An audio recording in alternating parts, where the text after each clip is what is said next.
1 Kings chapter 19. Elijah flees from Jezebel. Ahab told Jezebel all that Elijah had done and how he had killed all the prophets with the sword.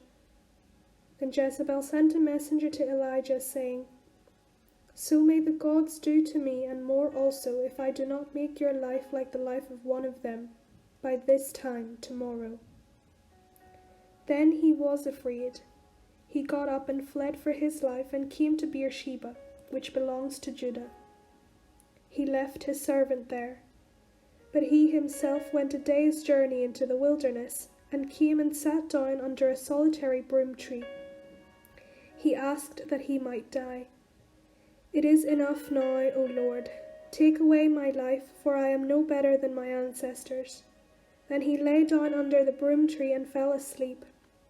Suddenly an angel touched him and said to him, "Get up and eat." He looked, and there at his head was a cake baked on hot stones and a jar of water. He ate and drank, and lay down again.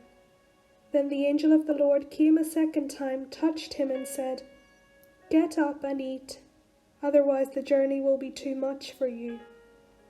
He got up and ate and drank. Then he went in the strength of that food 40 days and 40 nights to Horeb, the mount of God. At that place he came to a cave and spent the night there. Then the word of the Lord came to him, saying, "What are you doing here, Elijah?" He answered, "I have been very zealous for the Lord, the God of hosts, for the Israelites have forsaken your covenant, thrown down your altars, and killed your prophets with the sword. I alone am left, and they are seeking my life to take it away." Elijah meets God at Horeb. He said, "Go out and stand on the mountain before the Lord, for the Lord is about to pass by."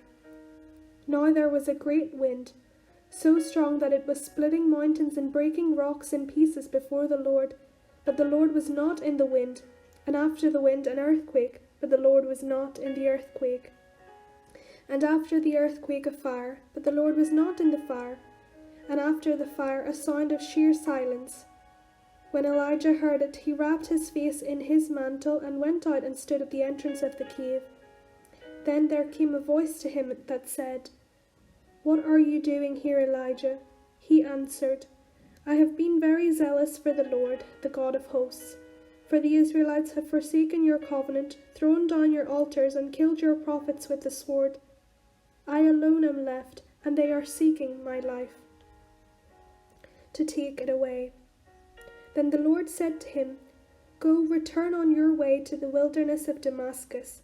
When you arrive, you shall anoint Hazael as king over Aram.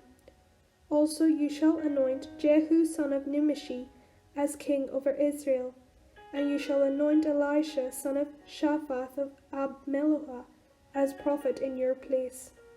Whoever escapes from the sword of Hazael, Jehu shall kill, and whoever escapes from the sword of Jehu, Elisha shall kill.